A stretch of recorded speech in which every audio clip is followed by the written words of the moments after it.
na beat, hindi para tumapat sa mga mabibigat na alamat. Gusto ko lang talaga na makaspeed, para di mapabilang sa mga weak. Gumawa din ng mga linyang malupit, tugmaang dikit-dikit, magmimisto lang tinig para sugatan at tatamaan sa kada hagupit. Ayoko talaga na manakit, kasi nire-respeto ko lahat ng mga blood at mga creeps, mga brad at mga sisat sa ibang kapatiran na ako ay tinulungan nung ako ay nagipit.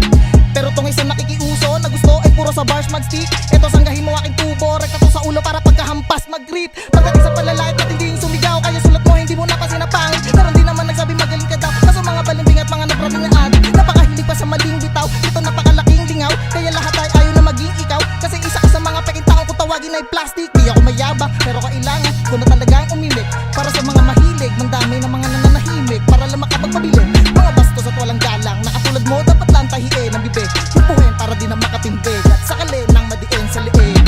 Haha, wala kang mapapala, kaya kung ako sa'yo tigilan ng kakakuda. Lang nakakatakot sa'yo bukod sa pagmumuka, di mo nga kaya kahit kakarampot lang na tugma. Wala kang alam gawin, ako pa ang aasamin. Try mo ngang manalamin, subukan mong alamin ang pinagkaiba natin. Sukatan ba ng galing, mananalo ka sa akin sa paramihan ng bading.